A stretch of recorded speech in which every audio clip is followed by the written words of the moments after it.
नमस्कार, आप देख रहे हैं वीके न्यूज में अमित भोबिया। रामलला हम आएंगे, कोर्ट का फैसला लाएंगे, फिर मंदिर बनाएंगे। अब हिंदू समाज कोर्ट के फैसले का इंतजार कर रहा है।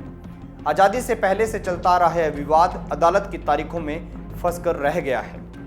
अदालत में राम मंदिर का पक्ष रखने वाले वकील जल्द सुनवाई करने को कह रहे हैं, तो मस्जिद का पक्ष रखने वाले वकील तारीख को आगे बढ़ाने की मांग कर रहे हैं। ऐसे में ये केस लंबे असरे से लटका हुआ है। रामलला हम आएंगे, मंदिर वहीं बनाएंगे, ये वो नारा है जिसने देश की राजनीति को पलट कर रख दिया था। 90 के दशक में राजनीतिक समीकरण इसी के नाम पर बनते थे और इसी के नाम पर टूटते थे।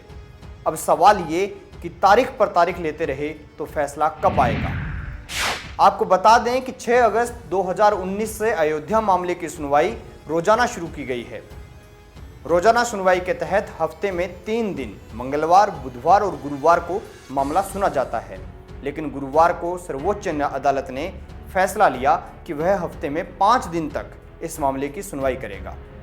सुनवाई का शुक्रवार को चौथा दिन था। इस दौरान मुस्लिम पक्ष के वकील राजीव धवन ने आपत्ति जताई और कहा कि ये सिर्फ 1 हफ्ते का मामला नहीं है, बल्कि लंबे समय तक चलने वाला केस है। उन्होंने कहा कि हमें दिन रात अनुवाद के कागज पढ़ने होते हैं और कई तैयारियां भी करनी पड़ती हैं। ये अदालत की परंपरा के खिलाफ है।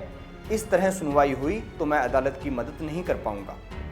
लेकिन अदालत का कहना है कि मामले की सुनवाई ऐसे ही जारी रहेगी, यानी हफ्ते में 5 दिन। अगले हफ्ते ये केस 4 दिन सुना जाएगा, क्योंकि सोमवार को ईद है, इसीलिए सुप्रीम कोर्ट बंद रहेगा। ऐसे में 13 अगस्त से लेकर 16 अगस्त तक मामला सुना जाएगा।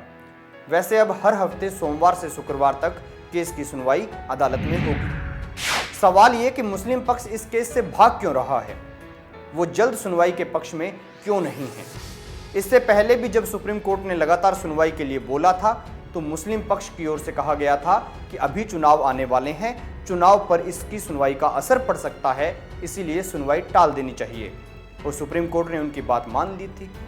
उस वक्त सुनवाई टाल दी गई। अब फिर से मुस्लिम पक्ष इस मामले को लटकाना चाहता है। पहले चुनाव की बात थी, तो अब फिर से 4 राज्यों में चुनाव आ रहे हैं। दरअसल मामला ये है कि इस केस की सुनवाई chief justice of India Ranjan Gogoi की अध्यक्षता वाली 5 सदस्यीय संवैधानिक पीठ कर रही है। इस पीठ में justice S.A. Bobde, justice G. Chandrachud, justice Ashok Bhushan, justice S.A. नाजीर शामिल हैं। चीफ जस्टिस रंजन गोगोई बहुत जल्द रिटायर होने वाले हैं। अगर रंजन गोगोई केस के फैसले से पहले रिटायर हो जाते हैं, तो फिर नए जज आएंगे, वो सुनवाई करेंगे, नए संवैधानिक पीठ बनेगी और नई पीठ नए सिरे से केस की शुरुआत करेगी और नए सिरे से केस की सुनवाई करेगी। इससे यह केस फिर से 1.5-2 साल तक लटक जाएगा। अयोध्या विवाद में पक्षकार महंत धर्मदास का कहना है कि अयोध्या मामले में रोजाना सुनवाई होनी चाहिए। मुसलमानों और विपक्ष के दलों के पास कागजात नहीं हैं, इसीलिए वे सिर्फ कार्रवाई में देरी करने की कोशिश कर रहे हैं। अगर कुछ काम करना है तो उसे जल्द से जल्द करके ख़त्म कर देना चाहिए। बिल्कुल दोस्तों, ये मामला बहुत लंबे समय से लटका हुआ है। इस पर जल्द से जल्द फैसला आना चाहिए। जिसके पक्ष में न्याय है, जिसके पक्ष में सत्य है, उसको न्याय मिलना चाहिए। आप इस विवाद और इस केस के बारे में क्या सोचते हैं, कमेंट बॉक्स में ज़रूर बताएं। वीडियो अच्छा लगे तो लाइक करें, शेयर करें और खबरों से जुड़े रहने के लिए देखते रहिए वीके न्यूज़।